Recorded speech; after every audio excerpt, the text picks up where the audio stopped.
Il existe des voitures puissantes. Il existe des voitures confortables. Il existe des voitures futuristes. La Mustang Mach-E regroupe tout cela, et bien plus encore.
Comme promis, présentation aujourd'hui de la Mustang Mach-E de chez Ford. Donc voilà, là je suis dedans actuellement.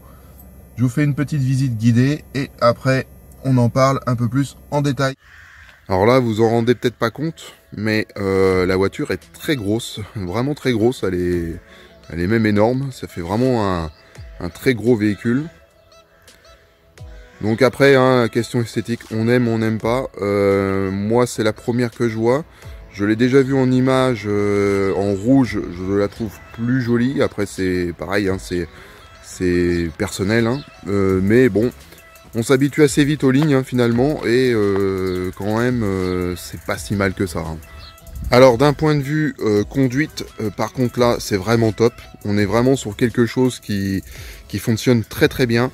Ça accélère très fort évidemment, hein, ça il n'y a pas de doute, avec 300 chevaux heureusement. Et bon voilà, la technologie est au rendez-vous, le confort aussi, c'est vraiment très agréable, ça je dois l'avouer. Alors, on aime ou on n'aime pas hein, la Mustang Mach-E. Est-ce qu'ils auraient dû appeler ça une Mustang?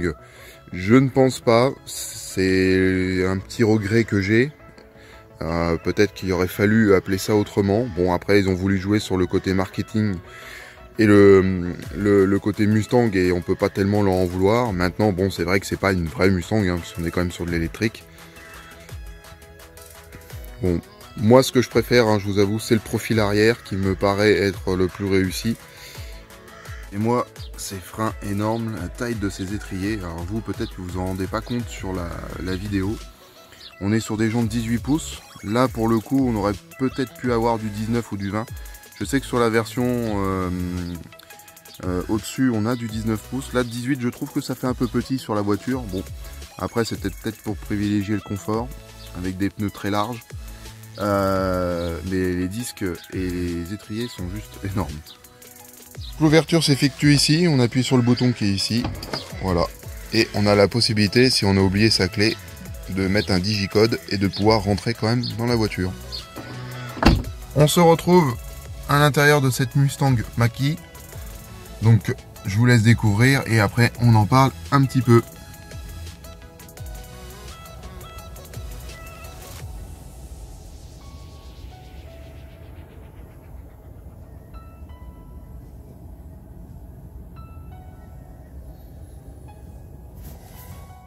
La petite animation, voilà, lorsque vous rentrez dans la voiture, que je trouve vraiment sympa.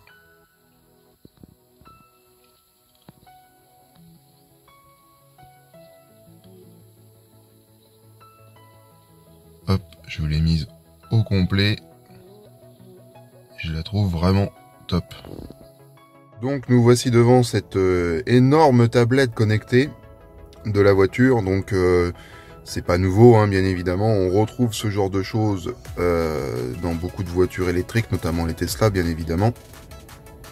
Hop, qu'est-ce qu'il me dit? Voilà. Par contre, c'est vraiment intuitif. On aurait pu penser que ça soit compliqué à utiliser. Et en fait, pas du tout, pas du tout. C'est très simple d'utilisation. Là, la petite commande que vous voyez, c'est pour avoir un effet sonore lorsque vous roulez avec la voiture.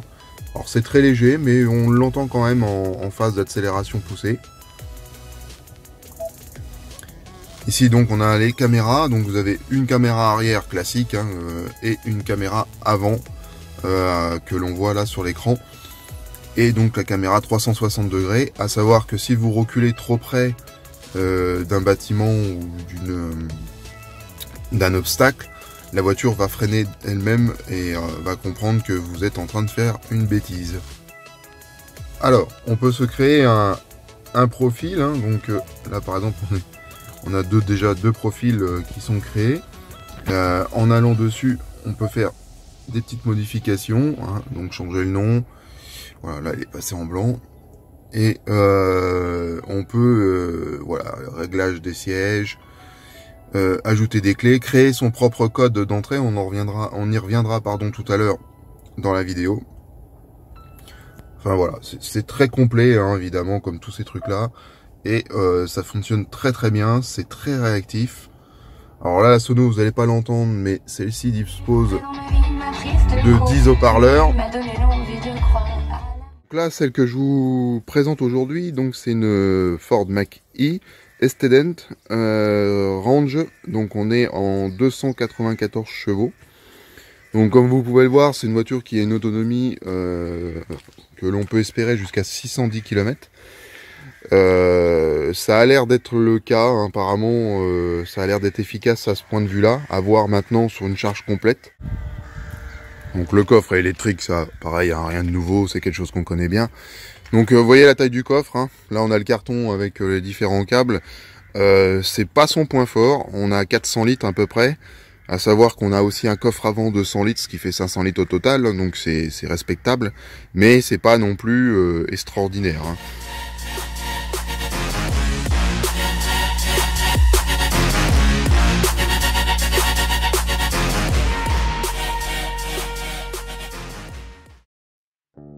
N'hésitez pas à dire ce que vous en pensez dans les commentaires de la voiture, tout en restant poli, bien évidemment. On aime ou on n'aime pas l'électrique. De toute façon, on n'a pas le choix, ça va être le futur. Apparemment, l'État a décidé que ça serait comme ça. Donc, on y va, on est droit dedans. Donc, évidemment, on ne peut pas en vouloir aux constructeurs d'essayer de faire quelque chose dans ce sens-là. C'est tout à fait logique. Voilà, cette petite vidéo rapide est terminée. J'espère que ça vous aura plu. C'était une petite chance pour moi d'avoir cette voiture ici à vous présenter. Malheureusement le temps n'est pas au rendez-vous et le temps tout court non plus, puisque j'ai pas pu avoir cette voiture très longtemps pour pouvoir faire cette vidéo, mais voilà, je pense que c'était important de vous la présenter. Très belle voiture, très belle voiture, il n'y a pas grand chose à redire. On voit que Ford ont vraiment fait du taf là-dessus pour pouvoir sortir quelque chose de sympa, et ça l'est, c'est vraiment sympa. Moi je vous dis à très vite pour de nouvelles vidéos. On va continuer ma présentation des cyclomoteurs, des essais, des tests. Alors surtout restez connectés. Si vous n'êtes pas abonné à la chaîne, faites-le, c'est gratuit et c'est une super façon de m'encourager pour la suite. Et je pourrais évidemment vous faire découvrir davantage de voitures comme ça.